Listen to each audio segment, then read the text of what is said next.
In this video, we are going to be installing and using the Radare2 framework for reverse engineering.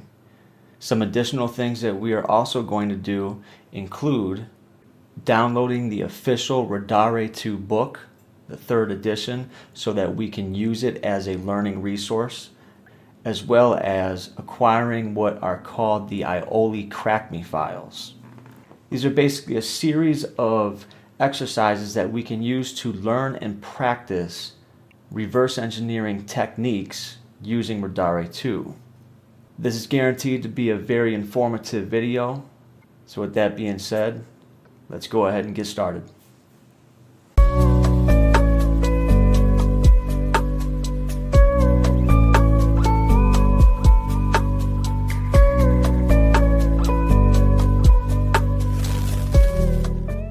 I have my terminal open on my Ubuntu Linux desktop machine. The framework that we are going to be installing today is one of the few things that you are actually not going to find in the repositories on Ubuntu or Debian for that matter. So if I try to search for it using apt, now search for Radare, we actually get nothing back. If I try searching for what is now referred to as R2, the short form of Radare2, we get some stuff back, but doesn't appear that any of it is actually having anything to do with Radare. Now I do believe a snap package exists, so let me go ahead and do snap search Radare2.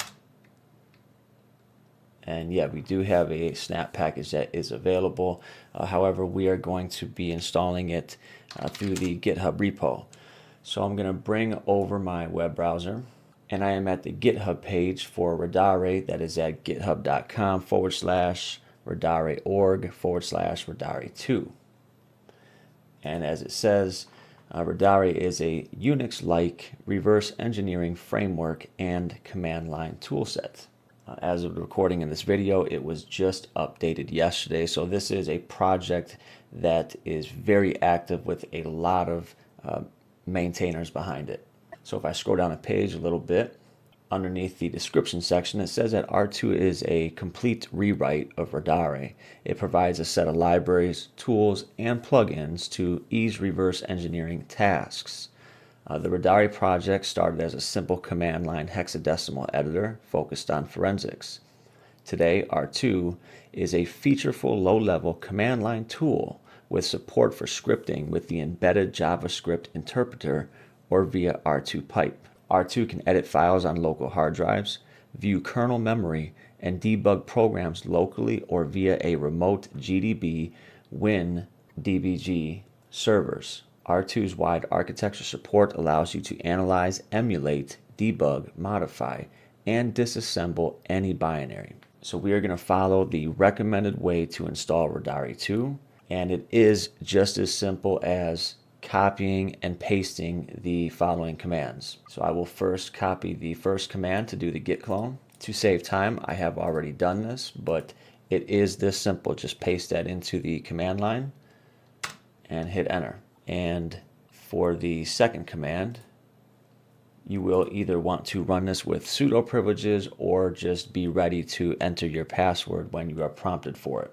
I will copy that. And what you are doing is you're running a bash install script. So I'll paste that into the terminal and hit enter.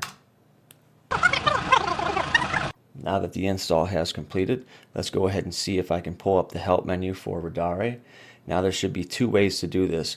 We should be able to type Radare and R2. So let me just try to type Radare and then I'll do tab auto completion, and we do get tab auto completion for Radare2. If I do -- help, it does in fact pull up the help menu. And if I just type R2, we do also get tab auto completion with that. We see that we have R2 as well as some additional utilities related to Radare, such as R2PM, which is the package manager for Radare. So I can do a -- help, and it pulls up that same help menu. When I do R2 and tab twice, you see we get these other R2 related utilities that pop up. So if I do R2 PM, for example, with -- help, we'll pull up the help menu for R2 PM. And as I said, this is the package manager for Radare so that you can easily install various Radare plugins. Now, the next thing that we are going to want to do is we are going to get the official Radare2 book that is currently on version 3. So if I scroll further down the page under resources, we have a link for the official book. If I click on that, that will take you to this page right here.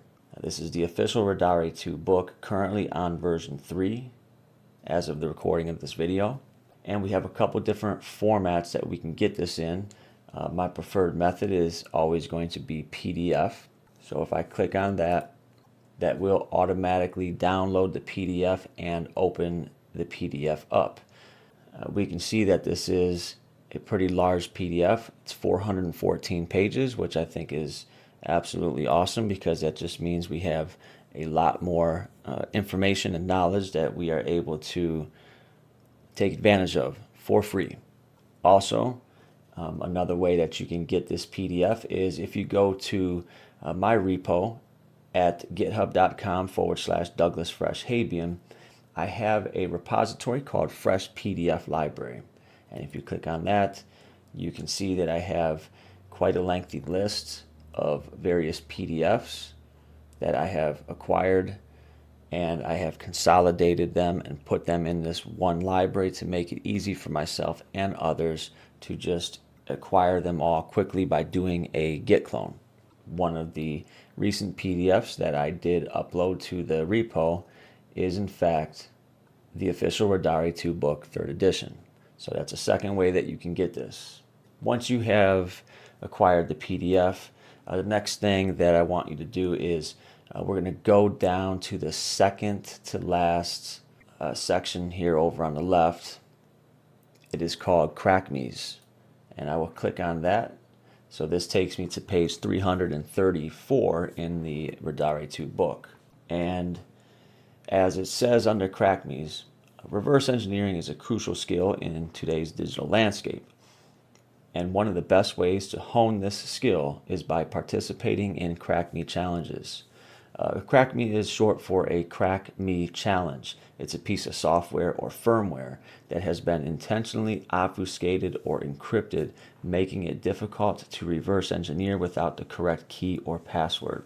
This is one of the many things that attracted me to the Radare framework and learning this framework for reverse engineering, because it comes with very, very thorough documentation, learning resources, and these various tutorials and challenges. So what I want to do is I want to follow along with some of these Crackme challenges, and we're going to have to get a tar.gzip file to do that. So though you don't actually see it hyperlinked on the page, if you go to page 334, there is this line closer to the bottom that says the binaries are available at mir. And if you hover over mir, you will see that this is in fact the link that you need. So I will right click that copy link and go back to the command line. At this point, I probably want to create a directory to store all of the reverse engineering projects that I'm about to embark on. So I will create a directory called Radare2 RE and cd inside of that directory. And now I'm going to use wget, paste in that link, and get the tar.gzip file. Do an ls, here it is. If I do an ls-lh, we see that it is 89K in size. Now I will simply run the command tar with xvf and give it the name of the tar.gzip file and hit enter. Now if I do an ls, You see we now have 3 directories that have been unpackaged for us, and we have a readme.txt file. If I open up the readme.txt file, that's what this looks like. And the goal is basically to crack the executable files to accept any password. We are given the goal, we are given hints, and we are given tools. Okay, so one of the things that I want to do is I want to give you a very high-level overview of Radare. This is a very, very extensive, in-depth framework. This is something that you could spend probably years delving into the nuances of. But what we want to do is just get a very high-level overview of using the Radare2 framework.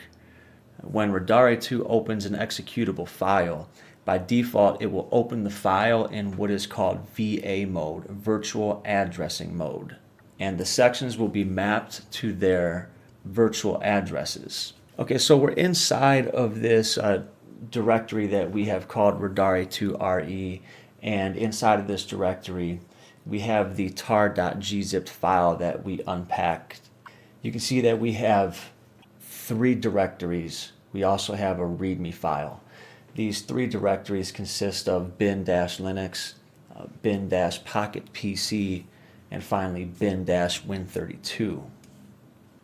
We are going to be working out of the bin-linux directory, and as you can assume by the Linux portion of this, we are probably dealing with ELF files.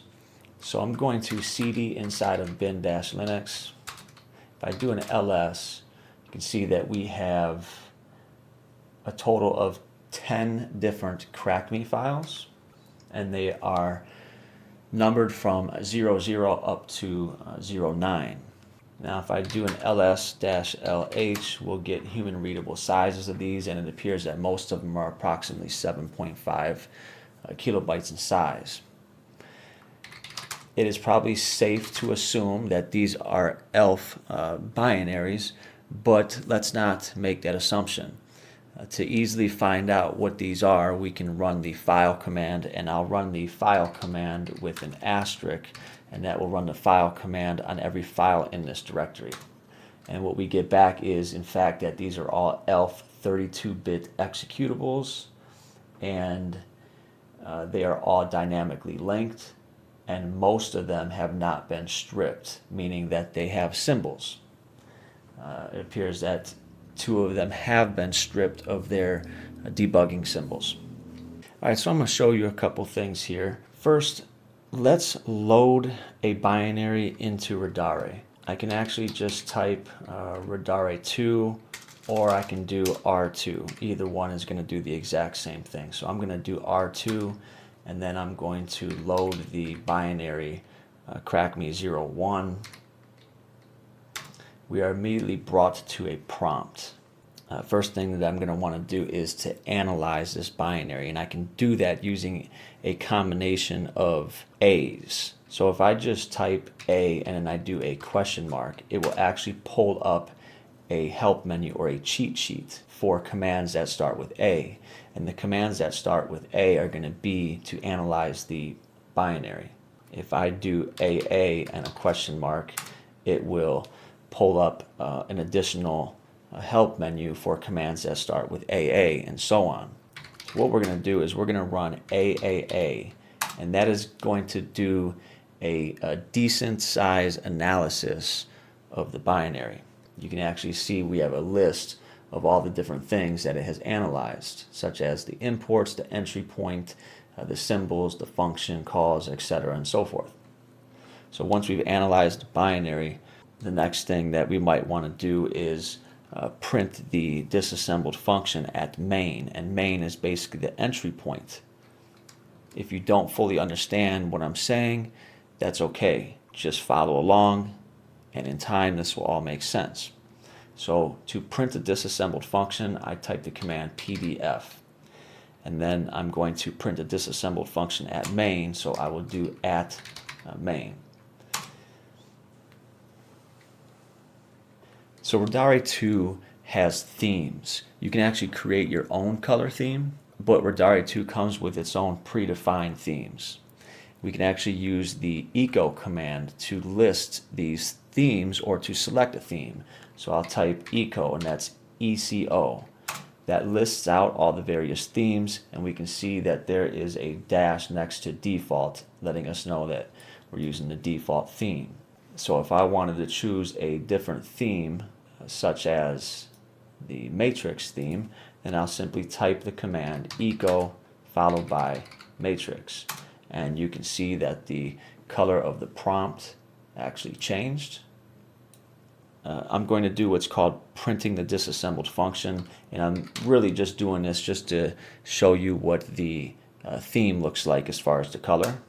You can see that there are different greens to go along with the matrix. So if I do echo pink, we'll switch to the pink theme, and I'll print the disassembled function, and you can see the variation in the colors there. And we'll pick one more. So let's try blood. I'll type echo blood, and once again I'll print the disassembled function, and that's what that looks like. I'm going to just switch back to default, so I'll type echo default. Alright, so a command that I've already used several times and you're going to be using a lot within Radare is the PDF command, and this stands for print disassembled function. If I do a shift and a V for a capital V and then hit enter, that takes me into what is called visual mode. Once I am inside of visual mode, I can do a capital R, and that will actually randomize the colors. So I'll hit that a couple times until I find a color scheme that I like, and we'll go with this one. So visual mode is considered to be a more user-friendly interface as an alternative to Radare2's command line prompt. It allows easy navigation. It has a cursor mode for selecting bytes, and it offers numerous key bindings to simplify debugging. Once again, to enter into visual mode, we do a capital V. If I want to exit back to the command line, I do a Q. So I'm going to print the disassembled function, and then I'm going to do a capital V to enter into visual mode. Now visual mode uses what is called print modes, and these are basically different panels that we can rotate through. The default panel that you are taken to when you enter into visual mode is the hex dump panel, and this one has comments inside of it, so I believe this would actually be the annotated hex dump panel. Now I can press the lowercase p, and this will take me to the next panel. This is going to be the disassembly panel. I'll hit lowercase p again, and this takes me to the debugger panel. And I hit p again. This takes me to what is called the op analysis color map panel, and I'll hit lowercase p again. This is called the hexadecimal words dump panel. And finally, I hit lowercase p one more time, and it takes me back to the hex dump panel, or the annotated hex dump panel. So just to do that once more, I'll do lowercase p a couple times, and you'll see we just alternate through those panels. Also, I can do capital P, and it will take me through those panels the opposite direction. And we can do a Q to quit and go back to the prompt. So this is the visual disassembler mode in Radare2, and this mode basically displays the disassembled code in a structured format, making it easier to read and navigate through the program's instructions. In this view, we can scroll through the code, we can examine function calls, and identify control flow structures. The layout includes address information, machine code, and human readable assembly instructions. This basically helps to understand the program's logic and behavior. And perhaps one of the coolest things to show you is that we can actually do what is called visual panels. So I am back at the prompt, and I have ran the PDF command to print the disassembled function. Now instead of doing a capital V to go into visual mode, I'm going to do a capital V with an exclamation point. And that's going to put me into the visual panels. And what we have here is a split screen. So we're able to display multiple screens with symbols, registers, the stack, and we have a menu up here at the top. And the menu covers all of the commonly used commands so that you don't have to memorize them all. So for example, if I click on Analyze, we can analyze the functions, the symbols, the programs, the calls, the references. If I go over to Tools, we have the calculator, the assembler, the R2 shell, the system shell. We can click on Search and search for a string inside the whole binary or just the data sections. We can search for code or hex pairs. And if we click on Debug, we have various things that we can do with debugging. So I'll go ahead and do a Q to quit and go back to the prompt. And you can clear the screen just like inside of a normal Linux terminal. If I want to completely quit from Radare, then I do another Q at the prompt, and that will quit the Radare. Okay, so at this point you might be thinking, you know what, this Radare thing, this seemed really cool at first, but maybe this is just too much for me. This is a steep learning curve. You know, I don't want to learn this. I don't want to do this anymore. Just slow down, take a breath, take it in baby steps. And the best and easiest way to really learn this and get a grasp on it is to just jump into some exercises and get started. So that's what we're going to do. So we have the first of several Crackme exercises, and we're going to do Crackme 00, the first one. This is very simple. For this initial challenge, you don't need to dive into complex disassembly. Instead, you just need to focus on searching for plain text strings within the binary. Now, we could use the strings utility that is with every Linux distribution, but we're trying to learn Radare, so we're going to use this within the Radare framework. There are multiple ways to find strings embedded inside of a binary that are equivalents to using the GNU strings utility. One of those ways would be to use Radare2. So Radare2 is a tool that comes with the Radare framework. If we do Radare2 -- help, that will pull up the help menu. We could also do man Radare2 to pull up the man page for that. It says it's a binary program info extractor. And if we scroll down near the bottom of the man page, we have some options available to us that are -z. That'll show strings inside of the data section, similar to how the GNU strings utility does. We could also do -zz, and that'll show strings from raw binaries, but we're going to just stick with -z. So Q to quit that man page. And we're going to do Radare2 with a -z, and we're going to run that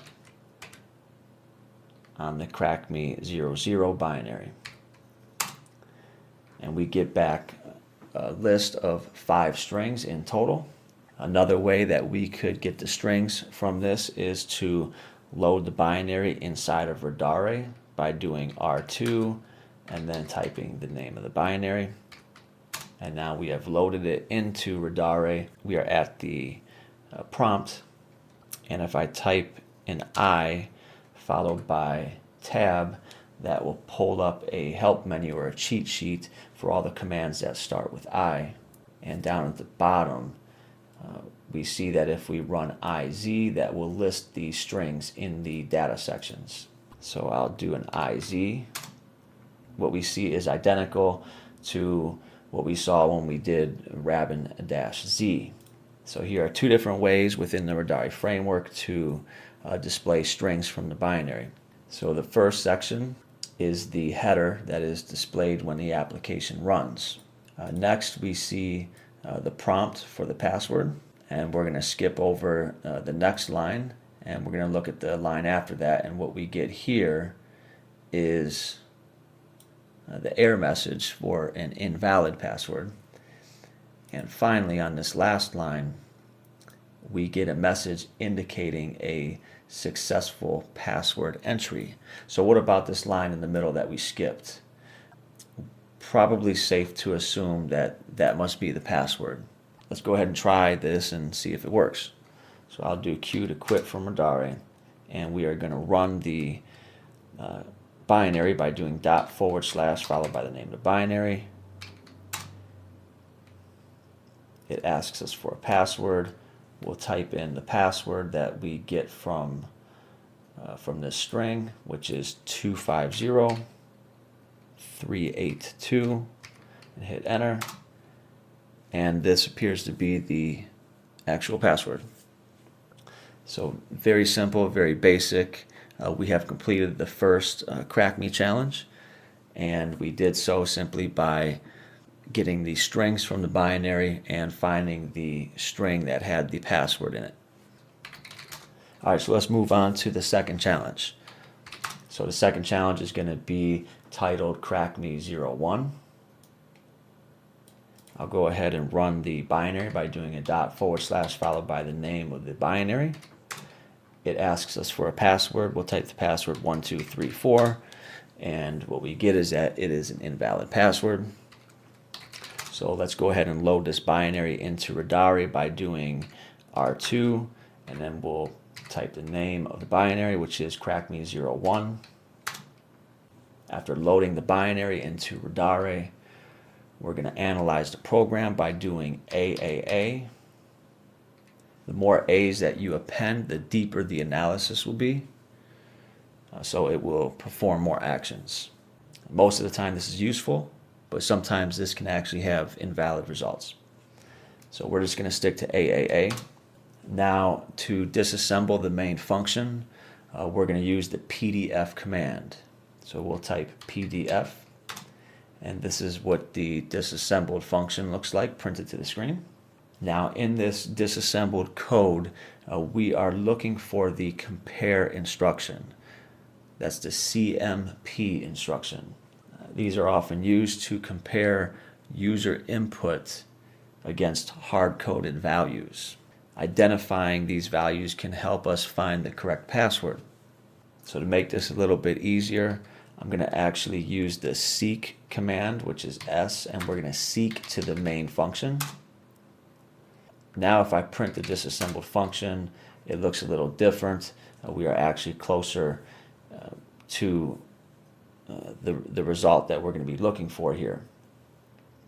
Just as with Linux using the normal command line, we can actually use the pipe symbol, and we can pipe the output of one command into the input of another. So I can actually print the disassembled function, and I can pipe that into grep, and grep for the compare instruction. And this line that we got from running that command is actually going to be this line right here. So usually the immediate values that are displayed in the disassembly are formatted in hexadecimal. So we can use the Radare2 program or the built-in question mark command inside of Radare to find out the representation of this value in other bases, like base 10. So I'll just copy the value here at the end.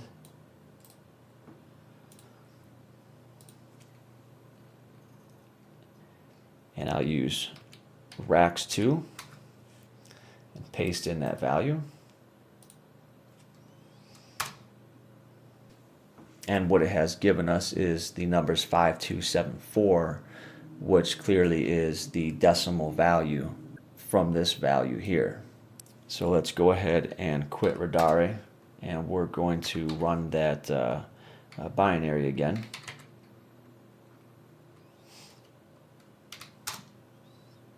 And we're going to give it the value of 5274. And we have successfully reverse engineered the password for the second Crackme exercise. So the password was 5274. Okay, so we are now moving on to our third and our final example for this video.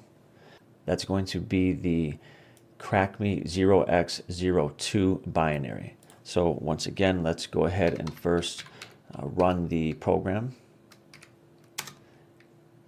It asks us to enter a password. I'll enter the password of 1234, and that is, of course, an invalid password. So let's piggyback off of all of the knowledge that we have learned from doing the previous two Crackmes, and we will first go ahead and check the binary for any strings by using Radare2. So I'll do a Radare2 with the dash lowercase z, and we will run that on the Crackme 0x02 binary. So we do get a couple of strings back. However, similar to the previous example, we have no explicit password string. So our next step is going to be to analyze the binary using Radare. In the last example, the way that I did this was by running Radare on the binary.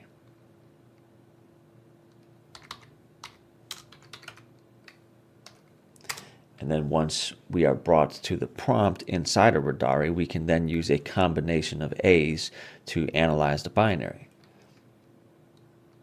Once again, if I do A and then I do tab, it will pull up the cheat sheet for me.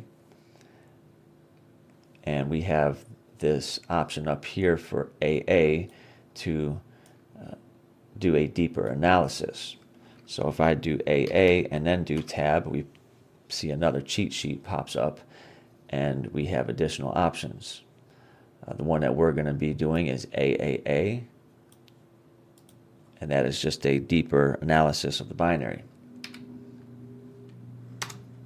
It gives you a nice little synopsis of everything that it did with the analyzation, and that is the main way that we can analyze the binary. However, if you want, you can also do this before actually starting up Radare. So another way that you can do this is if I quit from Radare, I can actually run Radare with some options, and it will perform the analysis at startup instead of when we are brought to the prompt. Radare does have a help menu, and if we look up here near the top, you see we have an option for -A, and that will essentially run the 3 A's command to analyze all the reference code like we just did. So I'll go ahead and do that by running the Radare command with a -A, and once again provide it with the name of the binary, which is Crackme 0x02. So you now have two different methods that you can use to perform analysis of the binary. So we checked for strings. We weren't able to see any explicit password from using strings. We've now analyzed the binary. One of the things that we learned from the previous Crackme challenge was how to locate the position of the compare instruction. So let's go ahead and first locate the position of the compare instruction.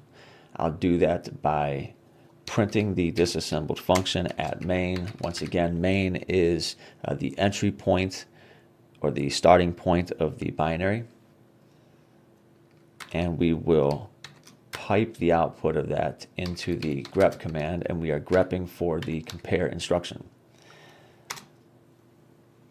Now this looks a little different than when we did this in the last example. We do not see any value here on the back end.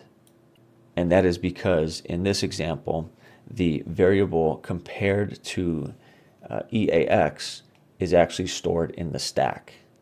So we are not able to check the value of this variable directly.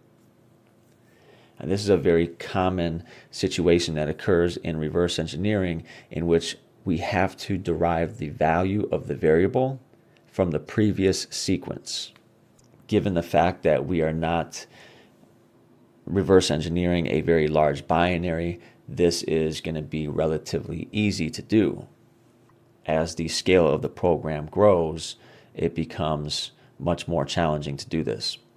Now, Radare2 provides what is referred to as a pseudo disassembler output in C-like syntax, and that may be useful for this example. So if I do PD and then tab, we get our little cheat sheet here, and we have this option right here called PDC, and that is used to print a pseudo disassembler output in C-like syntax. So let me go ahead and clear screen, and we're going to run PDC at main. And this is what the output of that looks like. Now, while this may be useful in certain situations, this isn't really helping us in this particular situation because the PDC command is unreliable, particularly when we are dealing with processing loops like while loops and for loops. So instead, the recommended path is to use one of the many Radare plugins that you can get from the Radare repo. We're going to use this plugin to generate the pseudo C code. The plugin is going to allow me to run a command that is called PDD. So if I try to actually run PDD at the main, you see that we get back that we are actually missing the plugin, and it tells us what to do. We simply run the command R2PM with a -CI, and the plugin is called R2Dec. So we're going to run the command R2PM-CI and give it the name of the package, which is R2Dec. So it did perform the cleaning, but apparently we have yet to initialize or update the database. So first I need to run R2PM with a -U. And now let's see if I can go ahead and rerun that command. Just as with your typical Linux terminal, you do have command history. So I can actually just go back up till I come back to that previous command, and I will hit enter. Okay, so at first I thought that the problem was that I was trying to perform this install from inside of the Radare prompt. So I tried to do it outside of Radare just on my command line, and I ran into the same issue. And that is simply because I do not have Ninja or Meson installed, and therefore it is not able to find it in my path. So if I do an apt search on Ninja, we see that we have something called Ninja build, and it says that it is a small build system closest in spirit to make. So if I do apt info Ninja build, we get back a description. It says that this is yet another build system. It takes as input the interdependencies of files, typically source code, and output executables, and orchestrates building them quickly. The second thing that we were not able to find was Meson. So if I do apt search on Meson, we get back an entry saying that Meson is a high productivity build system. I can do apt info on Meson. We get back a description that's a little longer, and it says that this is a build system designed to increase programmer productivity. It does this by providing a fast, simple, and easy to use interface for modern software development tools and practices. So we have found the two packages that we do not have, Ninja Build and Meson. So let's go ahead and install both of those by running the command sudo apt install ninja-build and Meson. Both of the installs have completed. So now let's see if we can rerun that install command using the R2PM package manager and hopefully not get any errors. So for hopefully the final time, I'm going to run R2PM-CI and the package is called R2Dec.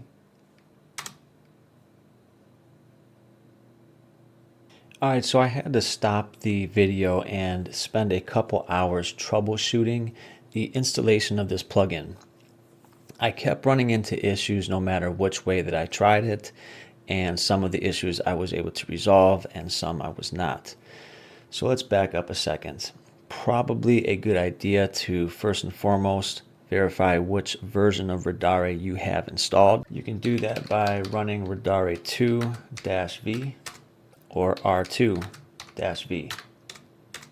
The date of the recording of this video is November 24th, 2024. And that is important because a month or so from now, a couple months from now, surely this will have been fixed and you will not even be running into this issue. But for right now, it is an issue. So I did a little investigating on the internet, and ultimately I came to this issue over at the GitHub page for the plugin, and it has been updated as recently as today, a few hours ago. There has been some back and forth by some individuals as to how to get this up and running. Now, ultimately, I followed through all of the steps here, and I was still not able to get this working, but this could still be a valuable source for you if you run into some issues. What I ended up doing is I just went to the main GitHub page for the plugin. I will include the link in the description. And once again, this is a plugin that is used to convert ASM to pseudo C code. Now, if we scroll a little bit down the page, you have the options to manually build and install this plugin. And that is what I did in order to get this working properly. So the first step in that process is going to be to clone the repository. And then you run the command meson setup build to create the build folder. And then finally you run the command ninja-C build install to build the shared library and to install the shared library. I have already done this, and I do not want any more hiccups with this process, so I'm just going to show you the output on my screen from when I ran these commands. First thing that I did, as I said, is I ran the git clone on that URL. Then I cd'd into the directory, and then I ran meson setup build. Everything works properly, and then finally I ran ninja-C build install. And the reason why this is important is because if you're going to follow along with any of the remaining Crackme exercises from the PDF, every one of them is using this plugin. So there's no way around it. If you want to follow along with the Crackme challenges, you're going to have to figure out how to get this plugin installed. So once the plugin is installed, we can go ahead and pick back up where we left off, which was with the Crackme challenge 0x02. So I'll go ahead and load that into Radare. I will analyze the binary using AAA. Clear the screen. Print the disassembled function at main.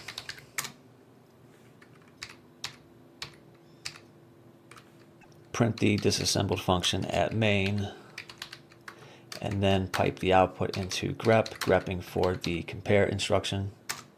This is where we determined that we were going to have to take additional measures because the value of this variable is unable to be checked directly. We have to instead derive the value of the variable from the previous sequence. So then we did a PDC at main, and while that is useful, it was not going to be sufficient for this example, and that is what brings us back to the plugin. Now that the plugin is installed, I should be able to type in PDD and a question mark and pull up the help menu for it. and it does in fact pull up the help menu. So now we can decompile main with the following command. That command is pdd @main.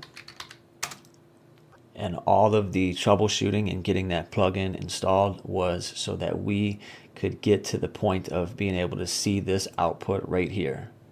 What we have is a pseudo C code that is in human readable format.